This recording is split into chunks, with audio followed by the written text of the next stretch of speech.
بسم الله الرحمن الرحيم. الحمد لله رب العالمين، والصلاة والسلام على سيد المرسلين وعلى آله وصحبه أجمعين. أوت التعلم والتعليم والتذكر والتذكير والنفع والانتفاع والإفادة والاستفادة والحث على التمسك بكتاب الله وسنة رسوله صلى الله عليه وآله وسلم، والدلالة على الهدى ابتغاء مرضاته وثوابه وقربه سبحانه وتعالى. Assalamualaikum warahmatullahi ta'ala wabarakatuh. InsyaAllah malam ni, walaupun dah lambat, kita akan sambung pembincangan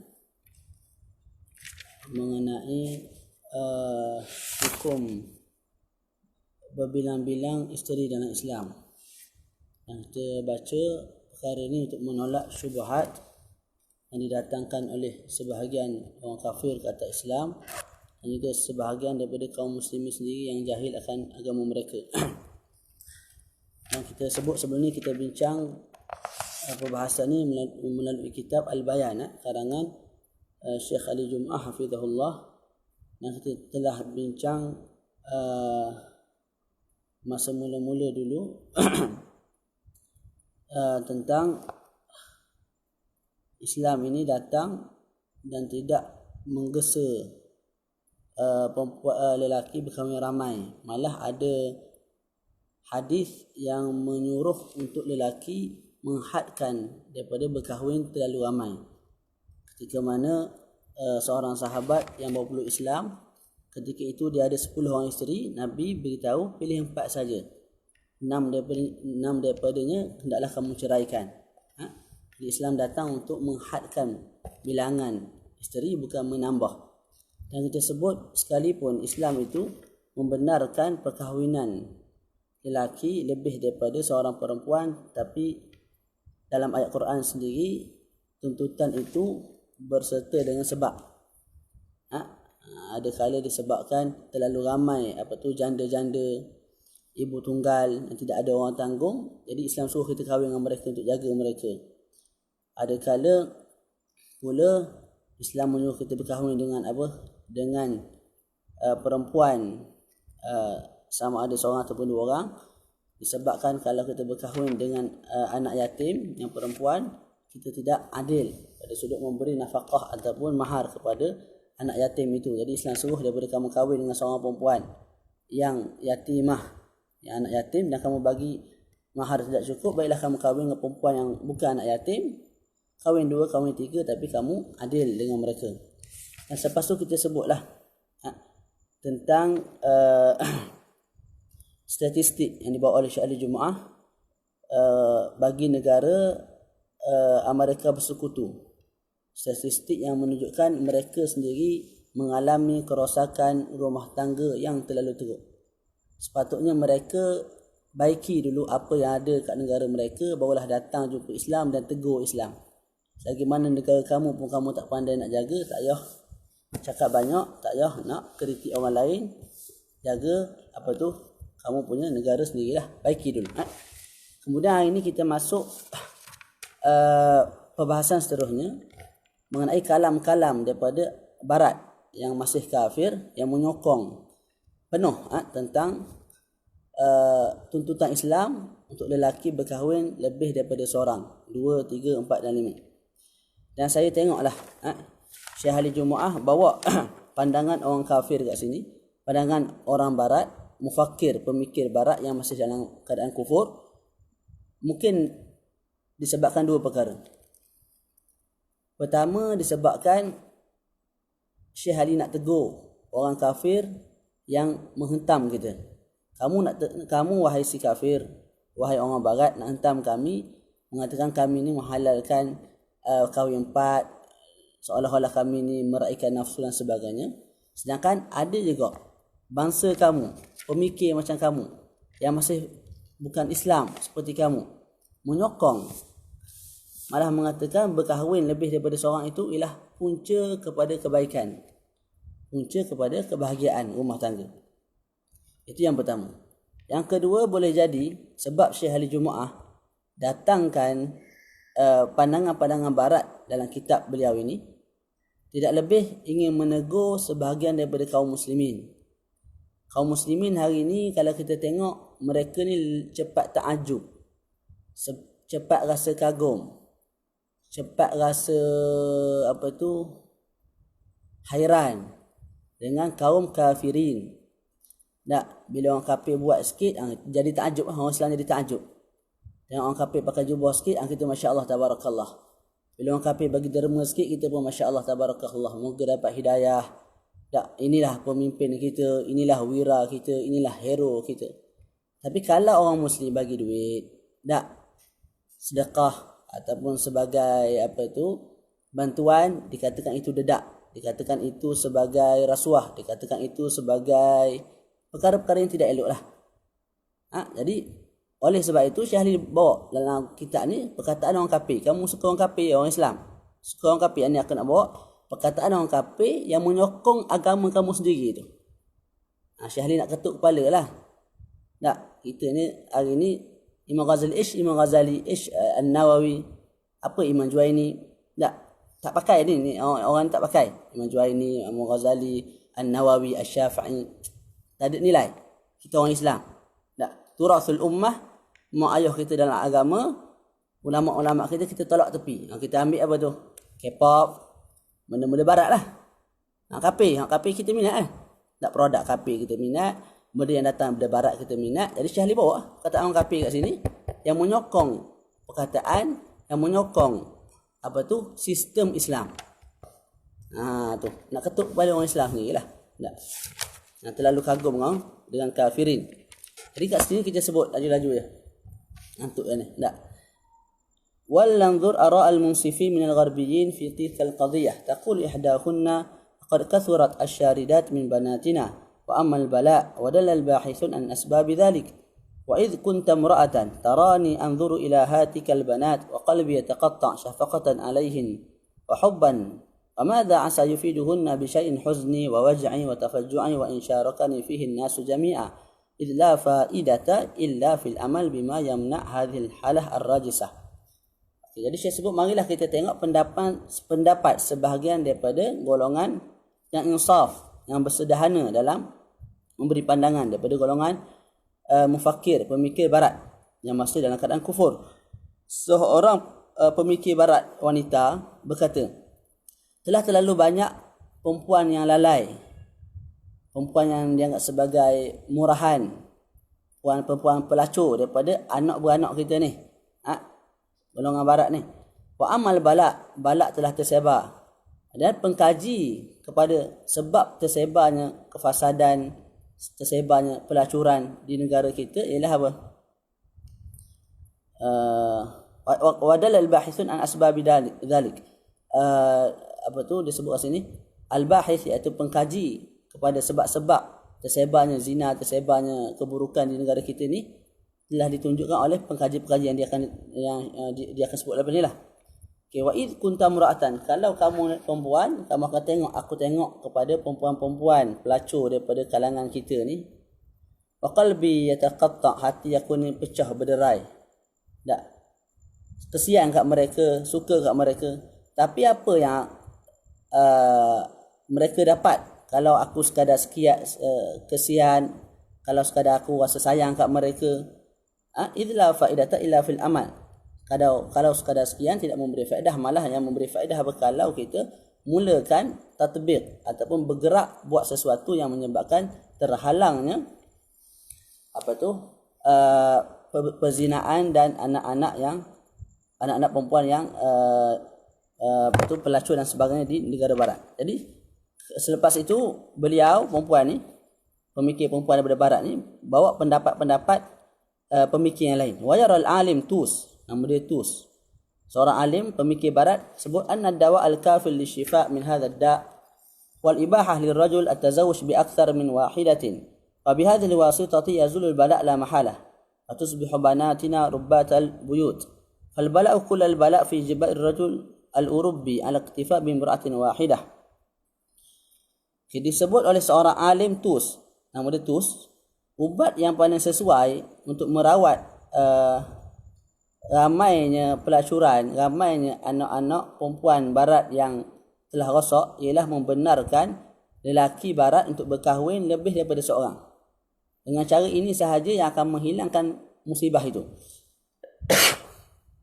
Dan daripada situ, dengan perkahwinan seorang lelaki dengan ramai perempuan akan menjadikan anak perempuan kita sebagai suri rumah.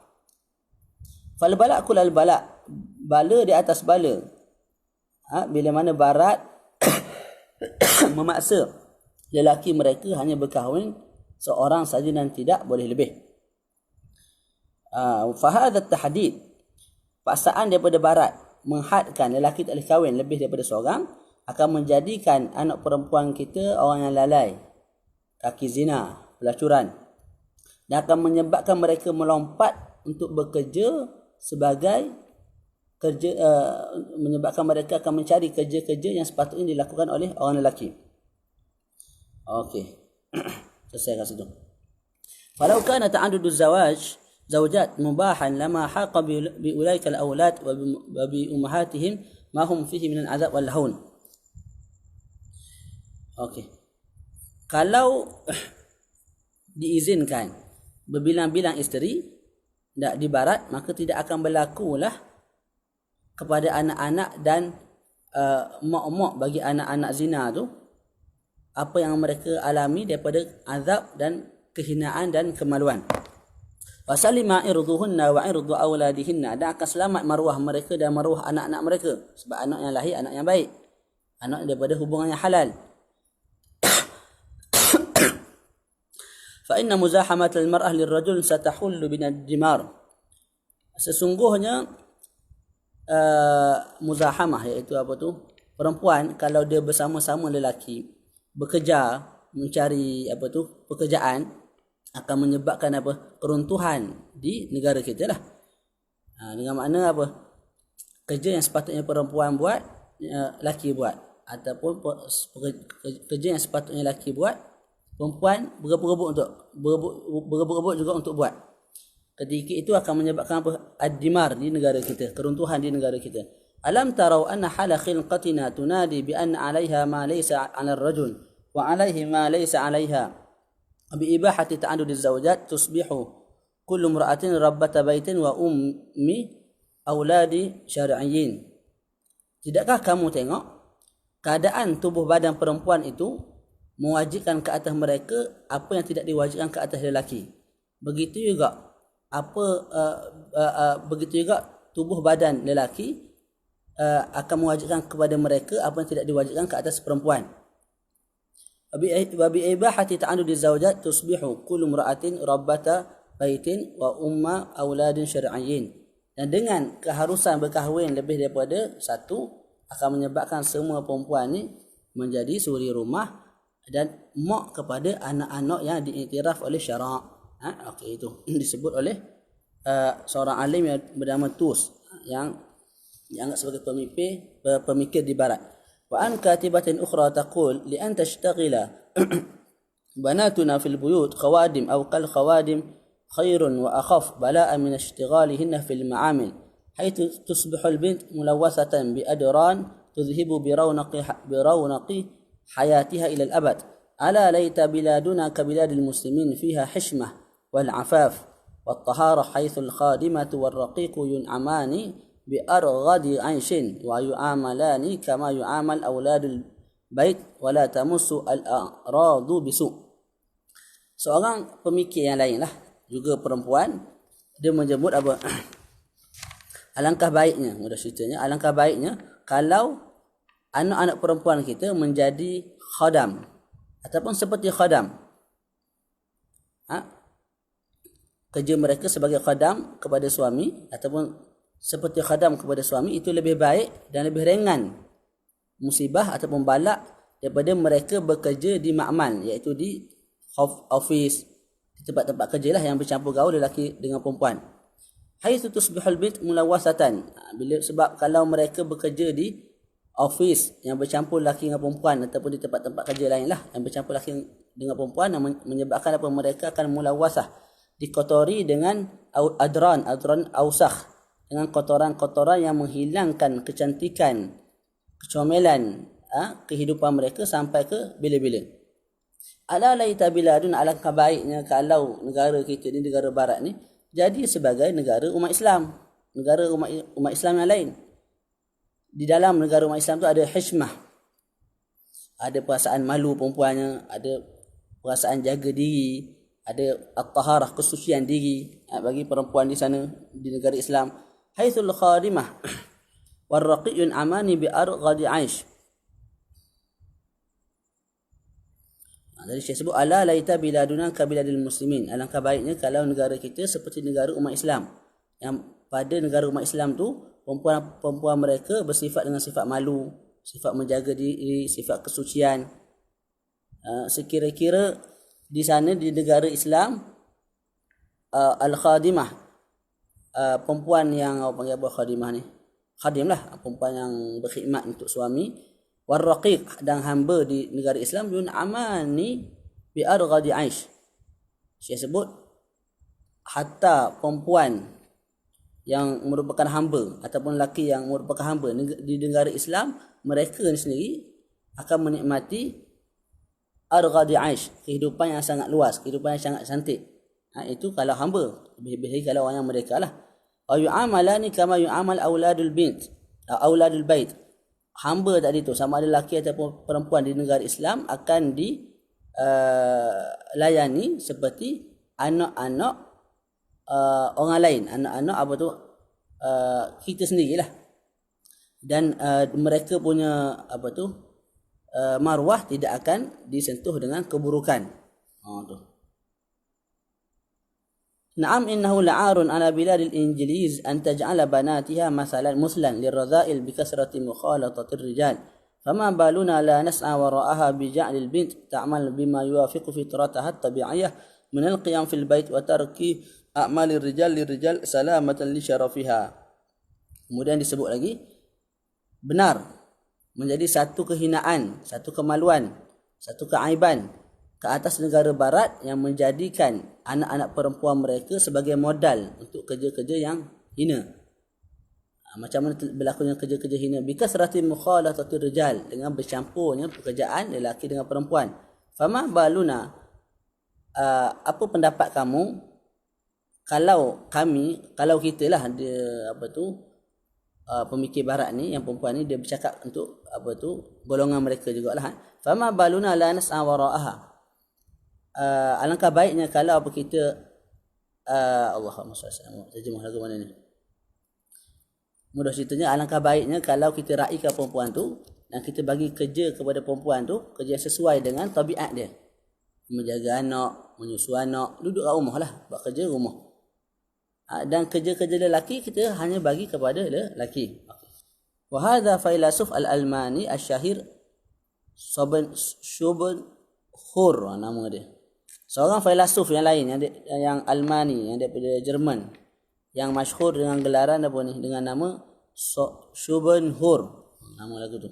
Yaqul inna qawanin az-zawaj fi Eropah fasidatul mabna. Sesungguhnya undang-undang perkahwinan di negara barat telah rosak binaannya. Rosak dengan sebab apa? Bi musawatihal mar'ah bir rajul.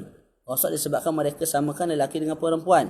Faqad ja'alatna naqtasiru ala zawjatin wahidah. Undang-undang ini menyebabkan kita di negara barat hanya boleh berkahwin dengan seorang sahaja perempuan. Wa afqadatna nisfu huquqina. Undang-undang ini menyebabkan kita hilang separuh daripada hak-hak kita. Wa dha'afat alaina wajibatuna. Undang-undang ini menyebabkan apa? Bertambah kewajipan kita ke atas perkara lain, ke atas wanita. Ila anqal. Kemudian apa tu nak sebut ni? Tu mukadimah lah. Kemudian Syekh sambung lagi, ataupun Schopenhauer ni, dia sebut satu kalam yang panjang lah. Dia bawa kat sini satu kalam, lepas tu terus kalam yang bawah tu dia bawa oleh Schopenhauer ni. Wala tu'adam imra'atu minal umam allati tujizu ta'adud az-zawjat zawjan yatakaffalu bi syu'uniha. Tidak akan hilang, tidak akan pupus perempuan daripada umat-umat manusia yang mengharuskan berbilang-bilang isteri untuk seorang suami menanggung kehidupan mereka. Wal mutazawwijat indana qalil. Orang yang berkahwin di sini, iaitu di negara barat, di negara mereka sedikit. Wa ghayruhunna la yuhsina adada. Orang yang tidak berkahwin pula terlalu ramai. Orang berkahwin sikit, orang yang tidak berkahwin terlalu ramai. tarahunna bighairi kafil, dan kita tengok orang yang tidak berkahwin ni tidak ada orang yang menanggung mereka. Min bikrin min at-tabaqatil ulya qad syakhat wa hiya haimatun mutahassirah. Daripada anak dara yang berpendidikan tinggi, doktor, engineer dan sebagainya lah. Tak sibuk mencari apa tu pendidikan ilmu, akhir sekali tak berkahwin, akhir sekali tua. Bila tua tu tengok murung je, tak sedih je sebab tidak ada orang nak dah lah, tak laku. Wa makhluqatin dha'ifah min at-tabaqati sufla, begitu juga perempuan-perempuan yang lemah, iaitu yang tak berapa nak cerdik lah, yang merupakan tabaqat as-sufla, mungkin kerja sebagai pencuci tandas, kerja sapu-sapu dan sebagainya. Tak, ni tak laku juga sebab apa? Tidak ada orang nak kahwin dengan mereka. Mereka ni pula bila tidak ada orang nak kahwin dengan mereka, tidak ada orang menanggung mereka, mereka terpaksa apa? Yatajashamna as-si'ab. Mereka terpaksa melalui kesusahan. Yatahammalna masyaqal a'mal. Terpaksa pikul kerja-kerja yang susah. Okey, wa rubbama ibtadalna fa ya'ashna ta'isat mutalabbisat bil khizi wal 'ar fa fi madinati London ila akhirih. Masalah. Jadi kesimpulan daripada yang disebut oleh filsuf Jerman ni yang bernama Schopenhauer ni, disebut undang-undang perkahwinan di negara barat sendiri dah rosak lah. Sebab menyamakan lelaki dengan perempuan. Kerja-kerja yang sepatut lelaki buat, perempuan buat. Kerja-kerja yang sepatutnya perempuan buat, lelaki buat. Akhir sekali wujudlah perempuan-perempuan yang berpendidikan tinggi, doktor, engineer dan sebagainya, gaji banyak tapi tua. Bila tua, walaupun gaji banyak, tidak ada isteri, tidak ada suami, tidak ada anak, dia akan jadi murung, jadi sedih. Begitu juga golongan-golongan yang lemah, iaitu tabaqat yang rendah, daripada golongan mungkin sampah-sampah, pencuci tandas dan sebagainya, yang memang golongan ni lelaki tak nak lah kepada mereka ni. Disokong pula dengan sistem yang ada di negara barat yang tidak mengizinkan perempuan kahwin, lelaki kahwin lebih daripada seorang.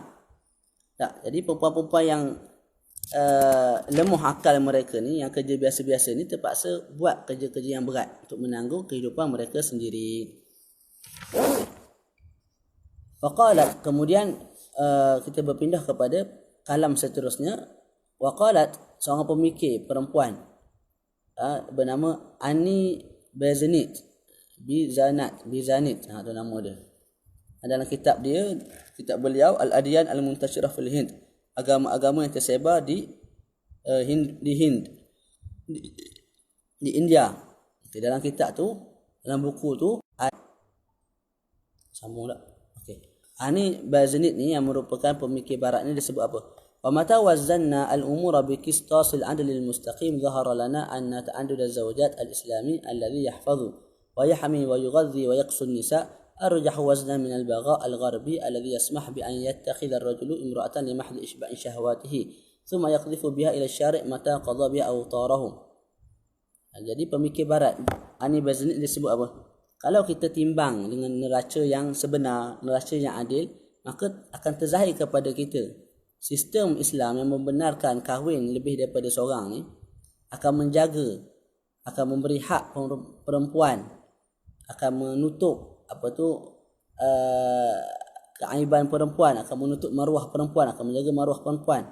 Sistem ini lebih arjah, lebih tepat, lebih molek daripada sistem bagha, pelacuran yang ada di barat, yang mengizinkan lelaki bertukar-tukar pasangan, memilih-milih pasangan yang dia nak semata-mata untuk memenuhkan nafsu mereka. Kemudian lepas selesai bersama dengan perempuan tu, melepaskan nafsu, mereka akan buang perempuan tu di jalanan dan terbiar macam tu. Kalau dapat anak, perempuan tu akan tanggung sendirilah. Jadi sistem perkahwinan kahwin lebih daripada seorang ni lebih sesuai ya. Sebab kalau kita kahwin lebih daripada 2, lebih daripada 3 pun, kita akan jaga mereka. Jadi hak perempuan tu terjaga. Waqala Gustav Le Bon, nama apa ni, pemikir barat jugalah. Waqala Gustav Le Bon nama dia. Inna nizama ta'addud az-zawjat nizamun hasan.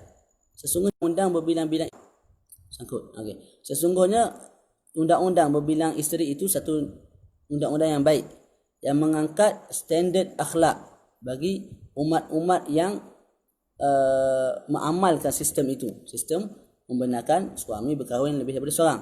Wa yazidul usar irtibatan, akan menambahkan lagi hubungan baik sesama ahli usrah, ahli keluarga. Wa yamnah al-mar'ah ihtiraman, dan memberi kepada perempuan satu kemuliaan dan kebahagiaan yang mereka tidak akan jumpa kebahagiaan dan kemuliaan itu di negara barat. Selesai kat situ kalam daripada pemikir-pemikir barat yang masih belum Islam. Kemudian penutup, ma sabaqa yu'akkidu lana anna nizama ta'addud az-zawjat aw ibahat at-tazawwuj bi akthara min wahidatin tahqiqan li maqasid asy-syari'ah allati nassa 'alayha asy-syar'u al-islami laysa manqudan inda kulli al-mufakkirin al-gharbiyyin wa qad ra'ayna syahadatal munsifin minhum. Daripada apa yang telah kita sebut daripada kalam-kalam golongan barat, pemikir barat, maka telah zahir kepada kita undang-undang berbilang-bilang isteri bagi seorang suami itu tidak lebih ialah tahqiq kepada maqasid syariah, dan tidaklah ditolak oleh semua pemikir barat.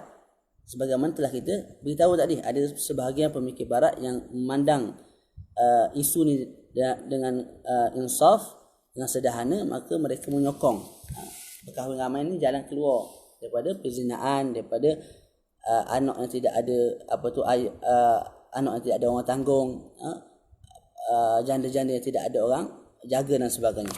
Fil khitam نؤكد أن الإسلام أباح للرجل بأن يتزوج بأكثر من واحدة لكل هذه الفوائد التي ذكرناها وجاءت تلك الإباحة مقيدة في القرآن. Pada penutupnya kita mentakkidkan, kita menguatkan Islam memang membenarkan suami lelaki untuk berkahwin lebih daripada seorang, sebab faedah-faedah yang telah kita sebut tadilah. Dan datang dalam Al-Quran keharusan berkahwin dengan 2 orang, 3 orang itu terikat dengan syarat, sebagaimana telah kita bincangkan sebelum ni lah. Mesti ada hajat, mesti ada maslahah, mesti ada dzuruf tertentu. Begitu juga Allah Ta'ala mengisyaratkan kepada susahnya untuk kita buat adil sesama perempuan, adil yang mutlak lah. Walan tastati'u an ta'dilu bainan nisa'i walau harastum, sesungguhnya kamu tidak mampu untuk berlaku adil sesama perempuan sekalipun kamu bersungguh-sungguh untuk berlaku adil. Maksud dia nak berlaku adil pada sudut rasa sayang, berlaku adil pada sudut bersama dengan isteri, itu sangat susah lah. Kecenderungan kita pada sudut bersama, pada sudut sayang tu satu perkara yang sangat susah. Sebab tu Nabi sebut, Allahumma hadha qasami fima amlik fala talumni fima tamlik wala amlik. Wahai Allah, Nabi sebut, sesungguhnya inilah pembahagian aku yang aku mampu. Aku mampu bagi makanan secara adil, bagi tempat tinggal secara adil, bagi penjagaan secara adil. Tapi fala talumni fima tamlik wala amlik, jangan kamu cela aku, jangan kamu cela akulah pada perkara yang kamu miliki, iaitu kecenderungan hati itu Allah Ta'ala yang berikan kepada Nabi. Itu yang dimiliki oleh Allah Ta'ala lah, memberi kecenderungan hati kepada isteri-isteri Nabi. Jadi itu Nabi tak mampu untuk merasa sayang pada setiap isteri dengan kadar yang sama. Sebab itu satu perkara yang dimiliki Allah Ta'ala, dan Allah Ta'ala bagi pada Nabi dengan kadar yang berbeza lah. Wara'ayna kadzalika fi sunnah an-nabawiyyah al-gharra anna Nabiy sallallahu alaihi wasallam lam ya'mur fi hadithi min ahadithihi an tazawwaja bi wahidatin an yatazawwaja maratan ukhra. Dalam hadis Nabi juga kita tengok Nabi tidak menyuruh langsung, dalam satu hadis pun Nabi tak suruh siapa-siapa yang kahwin satu, kahwin yang 2. Nabi tak suruh.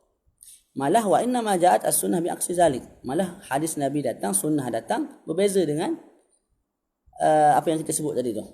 Apa? Wahya anna man tazawwaja bi nisa'in kathirat. Orang yang berkahwin ramai, Nabi datang, Nabi suruh cerai pula yang ramai. Yang macam kita cerita sebelum ni lah. Seorang sahabat Nabi yang bernama Ghayalan bin Salam al-Thaqafi masuk Islam, dan ketika itu dari 10 orang isteri. Nabi datang, Nabi suruh apa? Ikhtar minhunna arba'an, pilih 4, yang lain cerai. Jadi Nabi datang menghadkan bilangan daripada 10 jadi 4. Tidak ada hadis Nabi yang bagi tahu kalau kamu kahwin seorang, maka kahwin yang 2, kahwin yang 3, tak ada. Ayat Quran pula datang menuntut untuk kahwin 2 itu kalau ada maslahat. Kalau tidak ada, tak perlu. Dan nak kahwin tu pula dikaitkan juga, disyaratkan juga mesti berlaku adil. Kalau tidak berlaku adil, maka memadai kahwin seorang ataupun memadai menjaga diri dengan hamba. Zaman dulu ada hamba lah. Fa'ara anna al-amra qad tadah wa syubhah qad zalat wa tabayyana anna az-zawaj bi akthar min wahidah min khilal an-nizam at-tashri' al-islami wa fi al-haqiqah taqrimun lil mar'ah li anna al-insan la budda an takuna nazaratuhu mutakamilah. فالنظر للمرأة التي تزوج الرجل عليها وحده ليس إنصافا فإن التي سوف يتزوجها الرجل عليها هي امرأة كذلك أقرمها الشرع بأن سمح للرجل أن يتزوج منها لعلاج ما يعانيه المجتمع من مشكلات اجتماعية واقتصادية. Tadi Syekh sebutlah, Syekh hari Jumaat sebut, aku rasa isu dah selesai, syubhah telah tertolak dan telah jelas berkahwin lebih daripada seorang itu tidak lebih pada hakikatnya ialah satu kemuliaan daripada Islam kepada perempuan itu sendiri. Sebab kita kalau nak menilai sesuatu, kata Syekh Ali, mesti kita menilai secara sempurna. Tak boleh kita pandang pada sudut isteri yang isteri pertama. Tak boleh kita hanya pandang pada sudut isteri pertama. Boleh jadi isteri pertama, kalau kita pandang pada sudut dia, memang dia itu akan disakiti bila adanya madu pertama, madu kedua, madu ketiga. Kalau kita pandang pada sudut itu saja. Dan kalau kita pandang pada sudut itu, tidak adil lah. Kita nak pandang mesti menyeluruh. Macam mana menyeluruh? Perempuan isteri kedua tu perempuan juga. Dia juga layak untuk dijaga. Dia juga layak untuk ada orang tolong bagi duit nafkah untuk dia. Dia juga perlu kepada kasih sayang seorang lelaki. Dia juga perlu kepada suami yang menjaga dia daripada perkara-perkara buruk. Tak? Jadi kalau perempuan ni, isteri pertama ni, ada mudarat, orang lain pun ada mudarat kalau tak kahwin. Okey. Jadi untuk kita menilai dengan adil, kita pandang keseluruhan.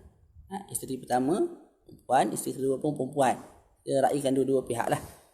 Okey.